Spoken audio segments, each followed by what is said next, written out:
Il y a un espace, il faudrait couper la courbe. Ok. Tu veux faire ça? Ouais, je m'occupe de ça et toi tu t'occupes du caisson à gaz. Ouais, je pense qu'ils sont comme ça.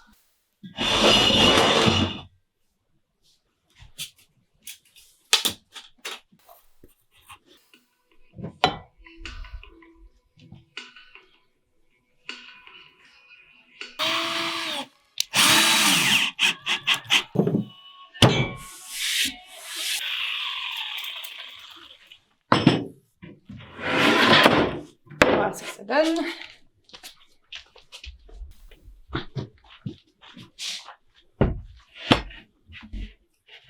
Viens voir. Oh, c'est pas mal. Ça fera l'affaire.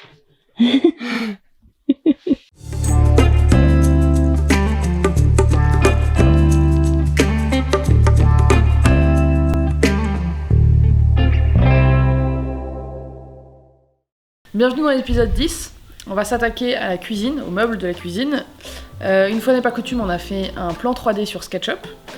C'est un logiciel payant, mais la version web est gratuite, il n'y a pas tout, mais ça suffit largement. Et donc, ici on a le frigo, le caisson à gaz qui serait hermétique, la cuve à eau sale, l'évier qui se déversera dans la cuve à eau sale, un peu de rangement au milieu, 2 tiroirs.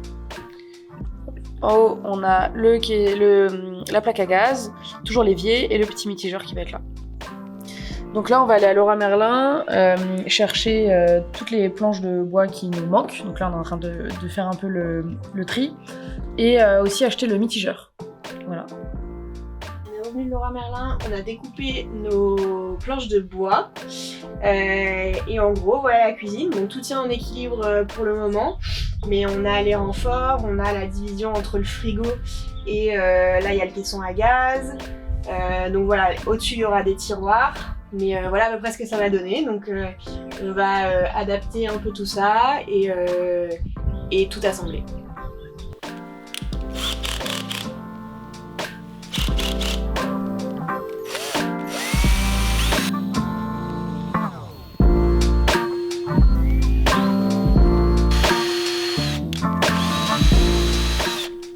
Hier, j'ai fixé la séparation entre le frigo et le gaz et l'eau ici.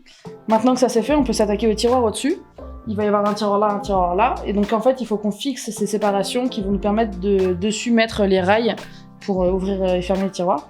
Une fois qu'on aura fixé ces deux séparations, on pourra finir de construire les tiroirs. Donc ça, c'est un bac, la structure du tiroir. Et une fois qu'on l'aura fixé, on pourra regarder avec les rails dedans si tout rentre et que tous nos calculs savants fonctionnent bien.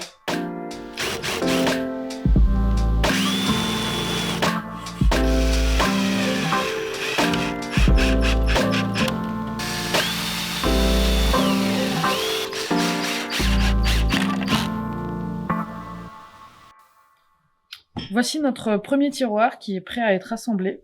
Donc là, ce que j'ai fait, c'est faire des rainures à l'intérieur de chaque côté.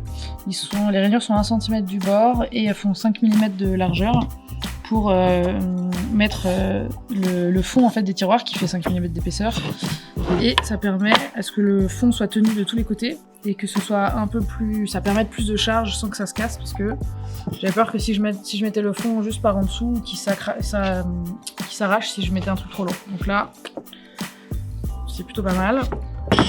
Et donc pour faire ces rainures, j'ai utilisé la fleureuse et je me suis construit ici des petites cales en fait de partout. Donc j'ai juste à changer ces cales ici pour la largeur. Et hop, là je peux mettre ça, c'est bien serré. Et là en fait cette cale ici me permet de faire ma rainure à 1 cm du bord. Hier soir, on a fini d'assembler nos tiroirs. Donc on a utilisé de la colle à bois dans les rainures pour insérer le fond et ensuite on a utilisé des clous sur les côtés. Donc on est hyper content du résultat parce que on s'est quand même beaucoup amélioré depuis par exemple quand on a fait les rangements pour les portières, on avait fait des boîtes, c'était dans l'épisode 5, donc on est quand même super fiers. Ce tiroir il va de ce côté là dans la structure et on va s'attaquer aux rails, donc on en a 4 pour chaque côté des tiroirs. Cette partie-là, elle va être collée au niveau de la structure. Et cette partie-là, elle sera fixée au tiroir en lui-même. Donc c'est parti.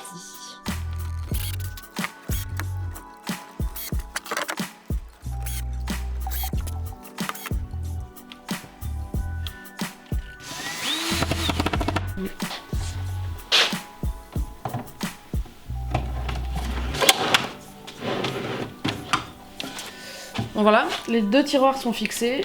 Hop, il ne reste plus qu'à faire les façades et d'accrocher ce petit loquet qui permet de les tenir fermés et qui les ouvre. Et donc voilà, c'était beaucoup plus simple que ce à quoi on s'attendait, ce qui est super cool. Ça y est, on a nos façades de tiroirs qui s'incrustent comme ça. Donc maintenant, ce qu'il nous reste à faire, c'est fixer ces petits loquets qui fonctionnent tout simplement, on tire et il disparaît, et on remet, il se ressort, et en fait, il va se mettre, hop là, je lève ça, il va se mettre là-dedans, il va s'accrocher là-dedans, et comme ça. Et donc ça, il faudra qu'on l'incruste là-dedans, dans la barre du haut. Et en attendant, avant de pouvoir le fixer comme ça, il faut qu'on fasse un petit carré ici avec la fleureuse, parce que l'épaisseur de ça plus ça, c'est trop épais. Là, on peut voir que je peux plus passer mon doigt ici. Donc on va un peu incruster ce carré jusque, je sais pas trop, ici. Et en fait, ça fera à peu près cette profondeur-là, ce qui est largement assez pour passer son doigt. Voilà. La moitié de 28,5, ça fait 14,25.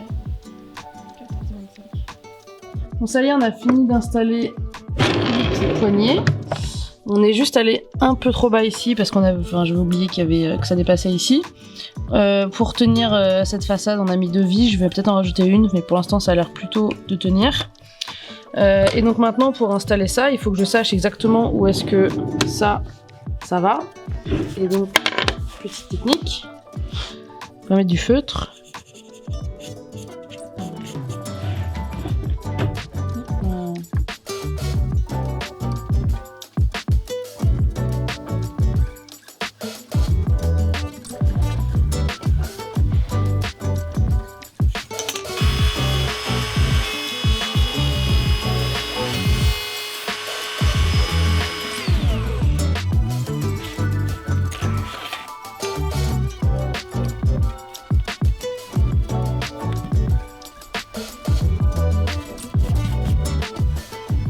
Bon alors je me suis trompée, donc j'ai dû recouper une autre planche pour remplacer celle d'avant. Mais c'est pas grave, le principal c'est que tout est bien, tout est installé. Et donc là, quand on pousse, c'est bloqué.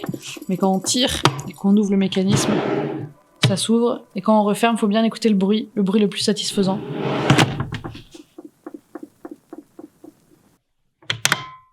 Ah, magnifique, magnifique.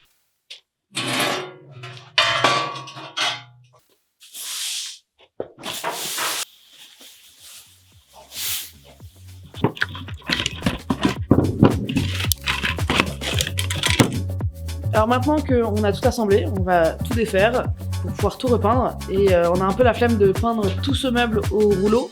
Et il se trouve que mon frère avait acheté un pistolet à peinture pour peindre ses volets. Et qu'on avait déjà un compresseur pour le liège qu'on avait acheté. Donc on a envie de s'amuser un peu et de tester de nouvelles techniques. Et on a tout ce qu'il faut pour le faire. Donc Louise a préparé l'endroit où on va pouvoir projeter la peinture. Et voilà, là je vais commencer à tout assembler, à faire mon mélange de peinture parce que du coup la peinture qu'on a, il faut qu'on la dilue un peu. Et voilà, c'est parti.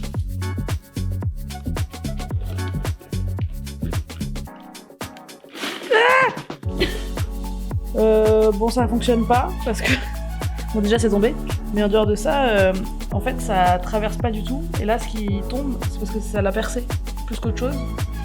Donc de toute façon la moitié est déjà dedans. Donc on va essayer sans espèce de filtre dégueulasse. Et on vous dit comment ça fait.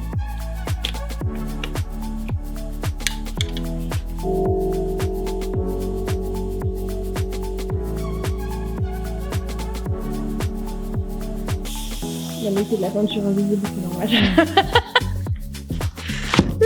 Yes.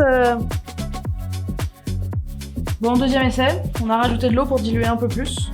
On va voir si cette fois-ci ça veut bien sortir.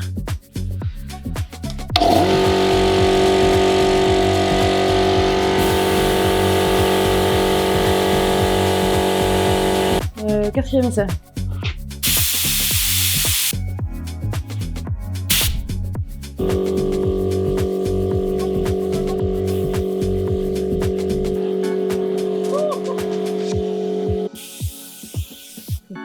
Ça fait que dalle. Sur ma main, oui.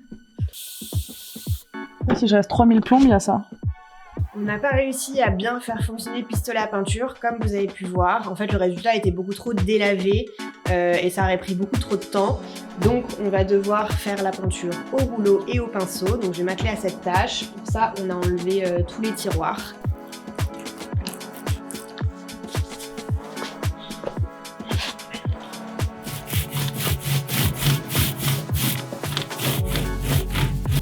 C'est la fin de cette vidéo, j'espère que vous avez apprécié la regarder. Vous avez au-dessus de ma tête une avant-première de ce qui va se passer dans la prochaine vidéo, qui sortira sûrement dans plusieurs mois, parce qu'on est un petit peu longue. Mais sinon, ça avance plutôt bien, donc on est contente. Et bah, du coup, à la prochaine. Oups. Là, tu vas pas pouvoir avancer.